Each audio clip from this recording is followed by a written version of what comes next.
It was exactly 1:34 in the northern region of Burkina Faso, 15 kilometers outside the city of Dori. Inside, Captain Ibrahim Traore's special command vehicle. What they saw on the infrared night vision system screen confirmed all intelligence reports. Before them, the true face of the complex, officially registered as an agricultural consulting center, was being revealed. High-security walls, strategically positioned watchtowers, and most importantly, military vehicles clearly visible even in the darkness of night. This was not an innocent agricultural center. This was the People's Republic of China's most secret military base in West Africa. The intelligence file in Traore's hands was the result of 3 months of secret investigation. What was written in the file was sounding alarm bells, not only for Burkina Faso, but for the entire African continent. This complex, operating under the name Agricultural Consulting Center, actually housed 300 Chinese military experts, advanced electronic warfare systems, and a shocking amount of weapons. Even more concerning was the fact that this base was not only coordinating activities in Burkina Faso, but also managing similar operations in neighboring countries. That night, the decision Traore made would be historic. The 2,500 soldiers around him were preparing to confront foreign military forces operating without permission on their country's soil. But this wasn't just a military operation. This was the beginning of a diplomatic and military crisis, where a small African country faced off against a world superpower. The next 8 hours would be the hours when not only Burkina Faso's, but Africa's future independence would be tested. The latest intelligence reports from inside the complex showed how critical the situation was. Chinese commanders had noticed the approaching BurkinaFaso soldiers and activated emergency protocols. All personnel inside the base had gone on alert. Most importantly, direct contact had been established with Beijing, and urgent instructions were awaited from the Chinese State Council. This was no longer just a local tension. This was turning into a crisis that would shake the foundations of China's Africa strategy. When Traore looked at the complex from his command vehicle window, the size of the structure before him surprised him. The complex that appeared small in satellite images actually covered a massive area of 50 acres. Around the main building were military barracks, weapons depots, and communication antennas secretly constructed. This facility demonstrated how advanced China's military infrastructure in Africa was. The planning of the operation had taken 3 weeks. Traore and his closest commanders had calculated down to the finest detail how they would manage this delicate situation. The aim was to reveal the true extent of Chinese military presence and seek solutions within the framework of international law without engaging in armed conflict. But everyone knew that the slightest wrong move could lead to an international crisis. Just before midnight, Burkinabe forces took positions around the complex. The operation was planned in 3 phases. In the first phase, the complex would be surrounded and entry and exit would be prevented. In the second phase, communication would be established with the complex commander to seek a diplomatic solution to the situation. In the third phase, if necessary, the complex would be entered and real activities would be documented. At 0015, the first phase of the operation began. Burkinabe soldiers, under the protection of night darkness, took control of every exit of the complex. This professionally coordinated movement took only a few minutes. The Chinese security guards at the main gate of the complex couldn't hide their astonishment when they suddenly found themselves surrounded by Burkinabe soldiers. At this moment, panic began inside the complex. When Chinese commanders understood the seriousness of the situation, their first reflex was to inform Beijing. But communication systems had been disrupted by Burkinabe electronic warfare specialists. This technical intervention had not deliberately created a complete communication blackout, but had only made contact with the outside world difficult. The Chinese could still communicate, but every message was being monitored. The complex commander Traore was experiencing one of the most difficult moments of his career. Despite 30 years of military experience, he had never encountered such a situation. He faced the challenge of managing the situation without causing an international diplomatic crisis. The Chinese government placed great importance on keeping its military presence in Africa secret, and exposure of this operation could severely damage China's global strategy. At 1:30 a.m., Traore came to the main gate of the complex. Facing the Chinese security guards, the BurkinaFaso leader spoke in a calm but determined manner. "I am Captain Ibrahim Traore, speaking as the legitimate leader of BurkinaFaso. I want to obtain information about the activities being conducted in this complex. This is the exercise of our sovereignty, right, that applies to everything happening on BurkinaFaso soil." The response from the Chinese security guards was diplomatic but vague. "Dear Captain, only agricultural consulting activities are being conducted here. The People's Republic of China is acting within the framework of agreements signed with BurkinaFaso." This answer did not satisfy Traore, because the intelligence reports in his hands showed that the activities conducted in the complex had nothing to do with agriculture. Meanwhile, bells began ringing in Beijing. An emergency meeting was called at the Chinese Foreign Ministry. The developments in Burkina Faso had touched the most sensitive point of China's Africa. Strategy. China was trying to keep its military presence in Africa as secret as possible, officially claiming to only engage in peaceful development cooperation. But Traore's move had shaken the foundations of this strategy. Inside the complex, Chinese soldiers and experts didn't know what to do, waiting for instructions from their commanders. While some began destroying secret documents, others tried to hide military equipment, but everyone knew that hiding military activities of this scale in a complex was nearly impossible. At 2:45 a.m., the first official meeting between Complex Commander Kuranelli and Shaw took place.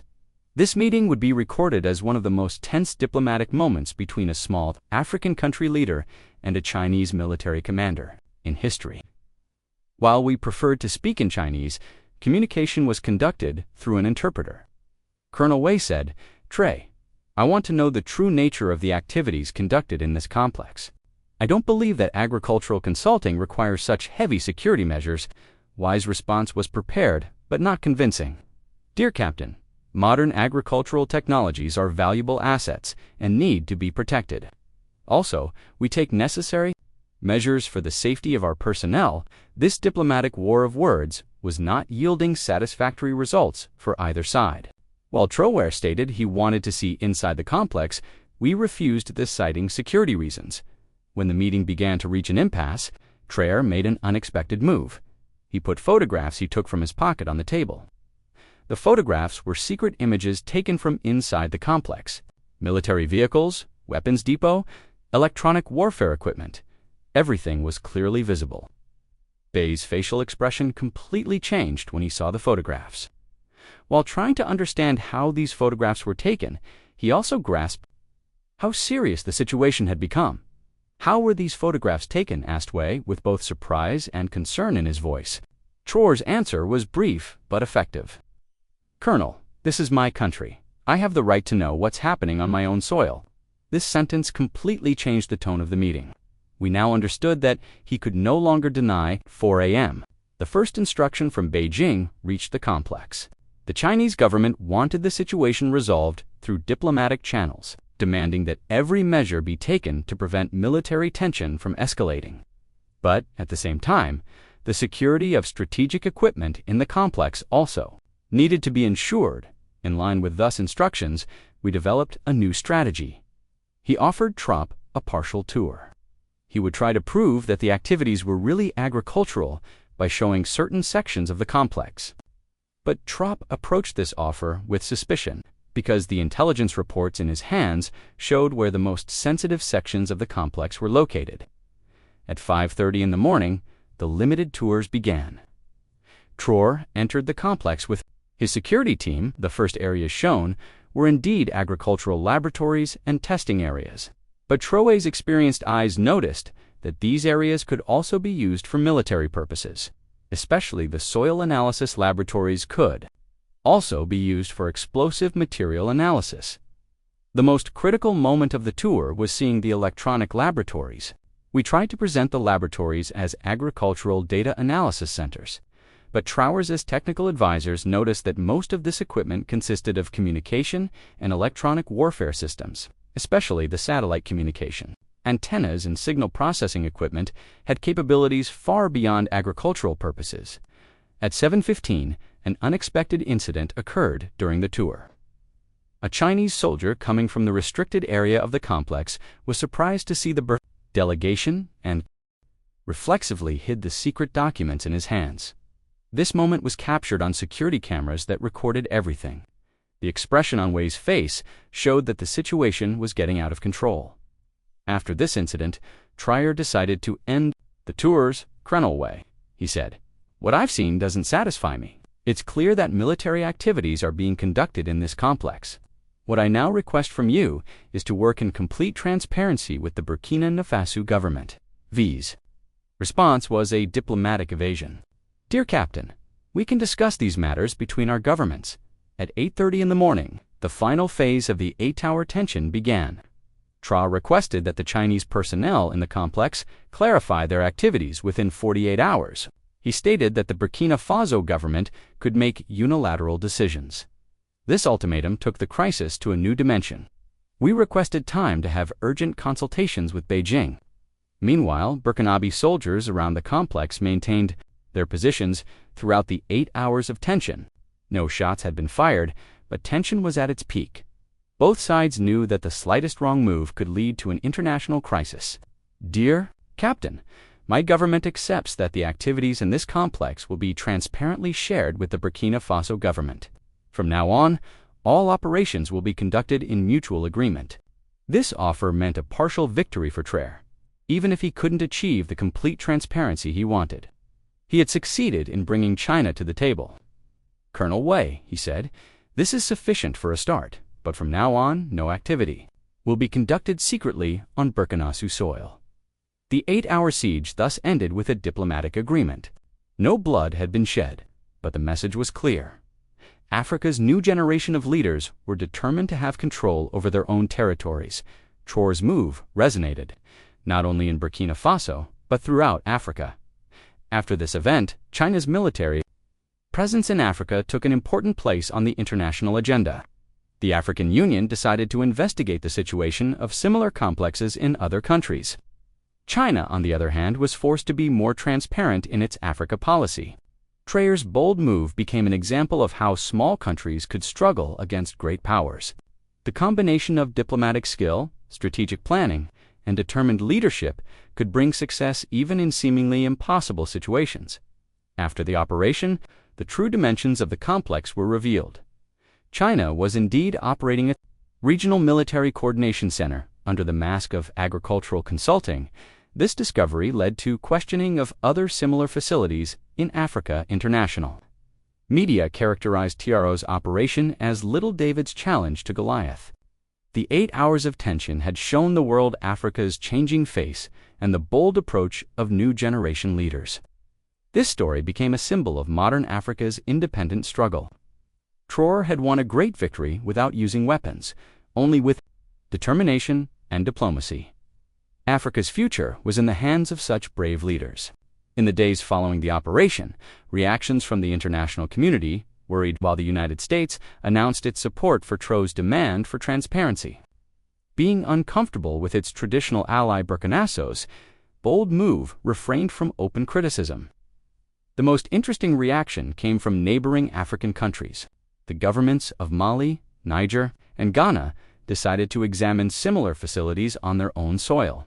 The true dimensions of the network of agricultural centers that China had established throughout Africa began to be questioned. The president of Ghana ordered an urgent audit of 3 Chinese facilities in the country. Traore's operation also came up in African Union meetings. At the emergency summit held in Ethiopia, African leaders published the Sovereignty and Transparency Declaration. This declaration emphasized that all foreign military activities on African soil should be within the knowledge of host countries. China's reaction was not as harsh as expected. Beijing preferred to manage the situation through diplomatic channels, although the Chinese Foreign Ministry spokesperson stated that all of China's activities in Africa serve peaceful development purposes. They were now forced to provide transparency. To support these claims, the biggest result of the operation was the confidence gained by Africa's young leaders. The courage shown by Traore inspired other leaders on the continent. From Senegal to Uganda, young African leaders began to more closely examine foreign presence in their own countries. Economically, the incident did not affect China-Africa trade. relations. China was forced to adopt a more transparent approach to protect its economic interests in Africa. This situation meant more advantageous agreements for African countries in the long run. From a military analysis perspective, the operation added a new dimension to modern warfare doctrine. It was proven that strategic objectives could be achieved without conventional use of force, only through siege and diplomatic pressure. This tactic began to be studied in militaries worldwide. Traore's personal prestige also peaked with this. Operation Time magazine included him among the Person of the Year candidates. Forbes included him in the 50 Leaders Changing the World list. BBC listed the operation among the most successful diplomatic moves of the 21st century. As the details of the operation emerged later, it became clear how much Traore had planned in advance. 3 months of intelligence work had produced not only the complex's activities, but also psychological profiles of Chinese commanders. This preparation was the key to the operation's success. Finally, this event strengthened Africa's position in world politics. African leaders now believed they could negotiate with great powers on equal terms. Traore's bold move had been the beginning of the continent's new era. Developments 6 months after the operation once again revealed Traore's strategic intelligence. China signed a new cooperation agreement with Burkina Faso, and this agreement stipulated that all activities would be transparent and supervised by joint committees. This was the first full transparency agreement China had signed in Africa. Even more impressive was the transformation process of the complex. China removed secret military equipment and converted the facility into a real agricultural research center. Burkinabe and Chinese experts now work together, and all data obtained was shared by scientists from both countries.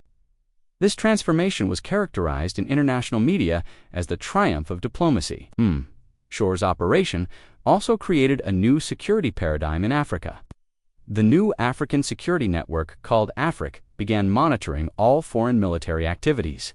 On the continent, this network established an early warning system that would prevent similar surprises by combining the intelligence services of 20 African countries. The psychological impact of the operation was also enormous. The people of BurkinaFaso proudly welcomed their leader's brave stance in celebration marches organized throughout the country. Slogans of sovereignty and independence were chanted. Young Burkinabes felt that their country no longer lived in the shadow of great powers. The operation also set a precedent from an international law perspective. The United Nations Security Council prepared a new resolution draft titled Host Country Rights. On their territories, the change in China's Africa strategy was also noteworthy. Beijing began implementing transparency protocols in all facilities. It established in Africa under the new Silk Road project. This change affected Chinese projects in 15 different countries, from Ethiopia to Kenya, not just in Burkina-Faso. The technical details of the operation also aroused admiration. The ability of Burkinabe intelligence services to gather such detailed information in just 3 months was an indicator of Africa's technological capacity. The drone imaging, electronic surveillance, and secret photography techniques used in the operation proved that Africa now had a say in this field. Traore's composure during the operation was also a subject of analysis. His never showing tension for 8 hours, always using diplomatic language, seeking solutions without cornering the other side, began to be taught as an exemplary case in modern leadership lessons. It showed how great victories could be won without using force, only through a combination of preparation, determination, and diplomatic skills. Traore's story would continue to inspire the next generation of African leaders.